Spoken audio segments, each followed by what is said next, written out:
Egito estavam acabando. Jacó disse a seus filhos: voltem, por favor, e comprem um pouco mais de mantimento para nós.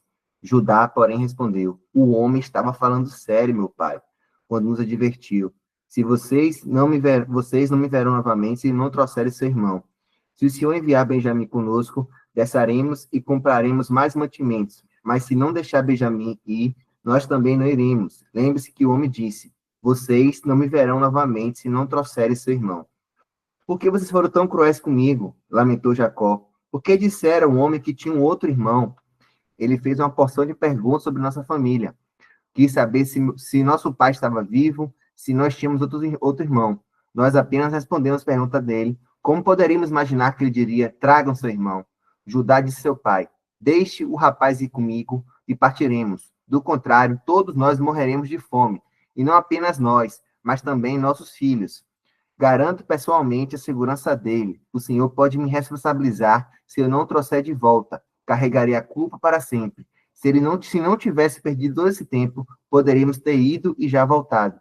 Por fim, Jacó, seu pai, lhe disse: se não há outro jeito, pelo menos façam o seguinte: coloquem na bagagem os melhores produtos desta terra: bálsamo, pistache, amêndoas, e leve de presente para o homem. Leve também o dobro do dinheiro que foi devolvido, pois alguém deve ter colocado nos sacos por engano. Depois, peguem seu irmão e voltem com aquele homem. Que Deus, o Todo-Poderoso, lhes conceda misericórdia quando estiverem diante daquele homem, para que ele liberte Simeão e deixe Benjamim voltar. Mas se devo perder meus filhos, que assim seja. Então os homens pegaram os presentes de Jacó e o dobro do dinheiro e partiram com Benjamim. Por fim, chegaram ao Egito e se apresentaram a José. Quando José viu Benjamim com eles, disse ao administrador da sua casa: esses homens almoçarão comigo ao meio-dia. Leve-os ao palácio, mate um animal e prepare um grande banquete. O homem fez conforme José ordenou e os levou ao palácio. Quando os irmãos viram que estavam sentados, a casa de José, estavam sendo levados à casa de José, ficaram apavorados. É por causa do dinheiro que alguém colocou de volta nos sacos. Da outra vez que estivemos aqui, diziam uns aos outros: ele planeja nos acusar de roubo e depois nos prender e nos tornar escravos e tomar todos os nossos jumentos. O arco do que nós começamos a ler, ele não finaliza aqui, ele vai finalizar na sexta-feira. Mas para hoje, a gente ter esse entendimento, nós precisamos entender que as pessoas erram, mas que as pessoas aprendem com os erros. Nossa leitura iniciou com os sonhos de José, nos apresentando assim os filhos de Jacó. Jacó, como nós lemos, tinha 4 esposas, 4 mulheres. E dessas 4 mulheres, uma delas, Raquel, não conseguia lhe dar filhos. E ela lhe deu 2 filhos, José e o último, Benjamim, que ela, após ter Benjamim, falece no parto. Então, nós temos aqui Jacó replicando aquilo que sua mãe fez, trazendo um favorecimento maior a um filho, escolhendo um filho e colocando mais amor sobre ele. E era o que Jacó fazia sobre José. José não tinha culpa desse amor, José não tinha culpa desse privilégio, mas isso criava nos outros irmãos um sentimento de ciúme, um sentimento de rejeição, e eles descontavam José, seja batendo, aquelas brincadeiras de criança mais ofensivas, porque o texto fala que eles não traziam palavras de amor, né, para esse irmão. E, de forma inocente, José fala de um sonho para esses irmãos, e esses irmãos caçoam dele. José vai e fala desse sonho para o seu pai, e seu pai fala: que sonho maluco é esse, José? Quer dizer que você vai ser maior do que todos nós? Nós sabemos que na cultura judaica, o primogênito é que tem toda a herança e é passado a liderança da tribo. O primogênito de Jacó, dessa família tão certinha, a família de Margarina, já tinha perdido essa primogenitude porque teve relações sexuais com uma das mulheres de seu pai. Ele tinha, assim, tirado a sua primogenitude. E o nome desses filhos já retratavam essa guerra que existia entre as mulheres. Uma vez que Rúben, o primeiro filho de Lia, o nome dele significava: o Senhor viu meu sofrimento, que era uma resposta à sua irmã Raquel, dizendo que ela teve o favorecimento de Deus, quando somente ela tinha os descendentes, somente do ventre dela eram gerados os filhos. E nós vemos, no transcorrer da história, que o trapaceiro, aquele que usava as pessoas, que tinha estratégias, que nós lemos segunda-feira, que nós lemos sexta-feira, quando roubou do seu irmão a primogenitura, quando roubou do seu irmão a bênção, quando conseguiu o que ele queria, com a paixão doida por Raquel, por não ter dotes, trabalhar para Labão, 7, 14, 20 anos, por progredir, em prosperar, nós vemos esse trapaceiro ser trapaceado por seus filhos, que com raiva desse menino que estava indo lá, amando de Jacó, porque Jacó, como pai, se queria fazer algo aos filhos, teria que ele mesmo ir. Não mandar um caguete, não mandar um fiscal para ver o que eles estão fazendo lá e contar, relatar tudo o que eles estavam fazendo. Uma criança. E nisso, nós vemos esses irmãos verem esse menino vir, esses irmãos tomaram a decisão no calor da emoção de, primeiramente, matar essa criança e convencidos pelo seu irmão mais velho, que poderia ter todo o rancor do pai por ter perdido a primogenitura, falar, não, vamos resolver aqui, porque na cabeça de Rubens, ele queria só colocar ele lá no poço, e depois que passasse aquele momento, ele iria pegar o José e levar para o pai. Ele consegue ali, de forma estratégica, que ele não matasse José. E vende José para esse povo nômade, eles vendem José com o preço de um escravo mutilado, o preço de um escravo paralisado. As 20 moedas de prata equivaliam a um meio escravo, né? Era assim como eles consideravam José. Só que assim como seu avô, Abraão, assim como seu bisavô Abraão, como seu avô Isaac, como seu pai Jacó, a unção de Deus estava com ele. E pela unção de Deus estar com José, José prospera como escravo na casa de Potifar. Só que, com a prosperidade, vem a prova. E José é provado. Provado no sentido que a linda esposa de Potifar começa a tentar José. E José recusa os caprichos dela. Recusa. Certamente, também ele tinha beleza pelo trato, no trabalho. Era um escravo. A gente não tem como não desvirtuar isso. Mas o texto mostra essa preocupação de dizer aqui o caráter daquele que vem do ventre de um manipulador, de um trapaceiro, está sendo testado. Porque ele poderia ter relações com a mulher ali em consenso, poderia falar, peraí, sei se o nome da mulher agora aqui, a esposa de Potifar, fica entre nós, tal, quando Potifar estiver viajando, a gente está se relacionando, mas ele não faz isso. E quando ele é acusado de forma injusta, ele poderia ter chegado também para Potifar e falar, Potifar, olha as riquezas que eu produzi para você, você acredita mesmo que eu teria condições de tirar a sua honra? Eu não toco no pão que você come, na margarina, na sua pantufa, tá tudo aqui, você vê que eu deixo do mesmo jeito, até pior, eu prospero, multiplico o que você me traz, porque eu teria interesse em sua esposa. E ele sim vai calado para a prisão, e o texto nos relembra que mesmo na prisão, a unção de Deus está com ele, e ele tem o favor do carcereiro. Ele organiza aquela prisão, ele consegue trazer estrutura, né, operacional para aquela prisão, favorecendo assim o carcereiro, que era o chefe daquela guarda. E nós vemos que, nesse momento, Deus testa novamente José. Testa como? Ele ferido, né, preso, de forma injusta. Chegam dois homens e falam, José, eu tenho um sonho. Certamente, um ser humano comum, e aqui eu me coloco na posição dele, falaria, vai falar com o seu sonho, negócio amargurado, eu não quero ouvir sonho não, irmão. Mas José escuta o sonho, e o pior, ou melhor, pelo caráter desse homem que está sendo provado, tenta ajudar os homens decifrando os sonhos deles.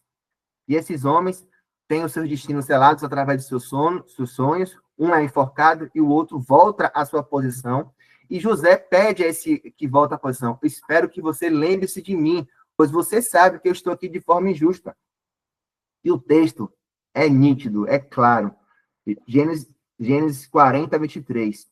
O chefe do copeiro, porém, se esqueceu completamente na primeira oportunidade de José e não pensou mais nele. Chega a... O texto segue, e aqui estão passando os anos, nós estamos vendo esse passar de anos, e acontece que o faraó, a potência máxima, o presidente, aquele que determinava tudo naquela terra, começa a ter sonhos e começa a convocar pessoas para dizer sobre esse sonho. E o copeiro lembra-se de José e fornece. Faraó, não sei se vai adiantar, mas tem um hebreu lá na prisão que ele já me ajudou uma vez decifrando meu sonho. E aqui nós temos um detalhe importante. Quando chama José da prisão, José se barbeia, ele corta o cabelo, porque ele traz uma aparência, não do povo hebreu, mas já se coloca num rapó, numa posição de que pudesse ser ouvido e não fosse já de forma preconceituosa tirado o seu poder de fala. Ele, ao se colocar em posição e similaridade daquele povo egípcio, que não tinham pelos, eram carecas, não tinham barbas, ele está ali tirando o foco da sua aparência e colocando o foco no poder da sua fala. E assim ele vai trazendo a informação. Só que José, ele não fala.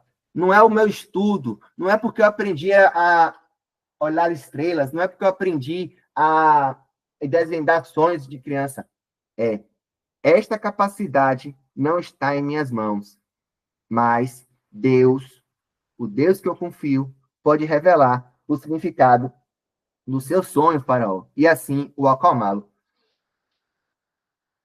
José traz os sonhos ao faraó, traz explicação sobre ele, e o faraó se pergunta, quem eu poderia colocar como administrador nesse tempo que vai vir de prosperidade, e quem seria esse administrador que estaria no tempo de escassez? Aí o pessoal olha para o lado e para o outro, não tem homem mais habilitado do que esse aí que está desvendando sonhos. E José, de filho caçula, colocado no poço, sem saber se iria sair, que vê aquela corda sendo jogada no poço, ele levanta achando que eram os irmãos brincando, é levado preso para casa de Potifar.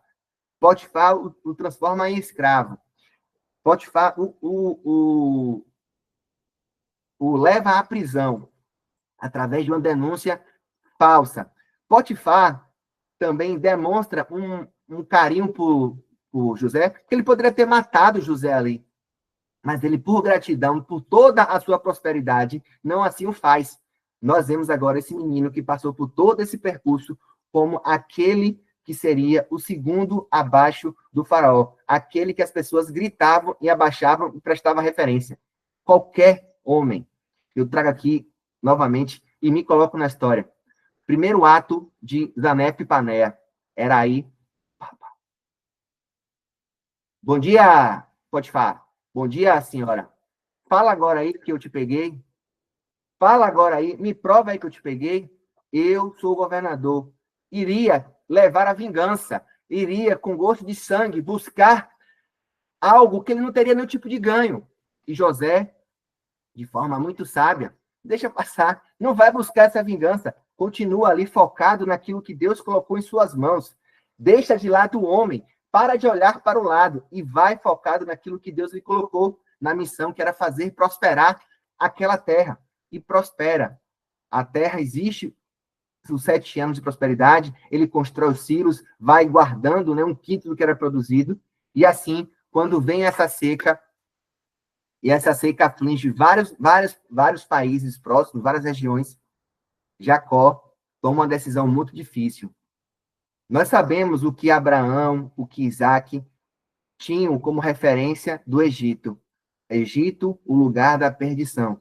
O Egito, o lugar que eles precisavam correr, não poderiam voltar.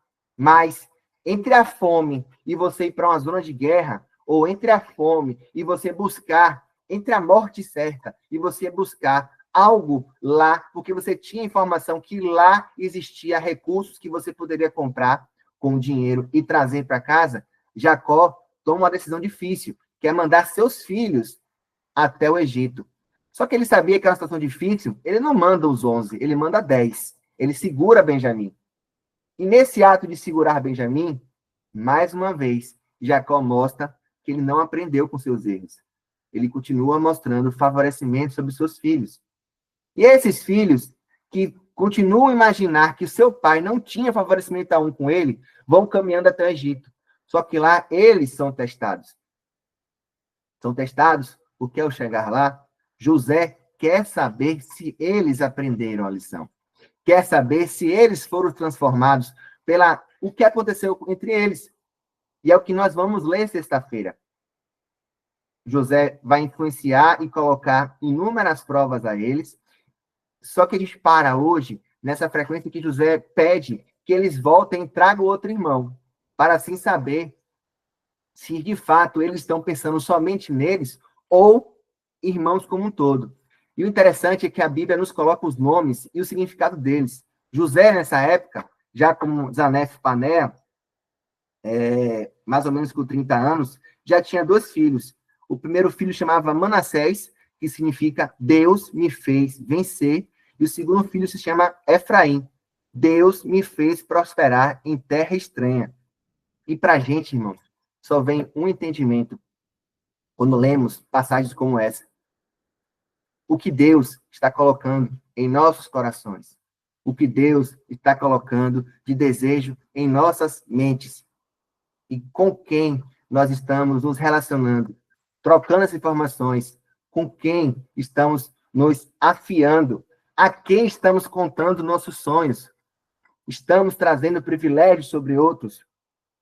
Estamos buscando estar andando com outros sonhadores que possam trazer mais informações para nós. Outra informação que chega para a gente é que nós temos louvado e colocado a Deus no altar devido quando somos testados e quando temos as graças devidas. Nós estamos colocando, não no nome dos nossos filhos, que Deus nos fez vencer, que Deus nos fez prosperar, mas nós estamos colocando o devido lugar de Deus. Hoje estamos considerando que a nossa vitória é por causa do nosso diploma, é por causa do nosso trabalho, é por causa da nossa herança, é por causa da nossa posição no ministério, é por causa da nossa força. José nos mostra quem ele coloca no lugar de quem poderia resolver. Não é ele, não é o seu conhecimento, é Deus. É Deus que faz toda essa estrutura. E ele se mantém fiel na hora mais escura e se mantém fiel na hora que ele está mais brilhando lá como governador. Amanhã, já são 7h04, passei 4 minutos. Amanhã eu gostaria muito de discutir com vocês diversos temas que ficaram aqui pendentes nesses 5 capítulos, mas como eu tive um sonho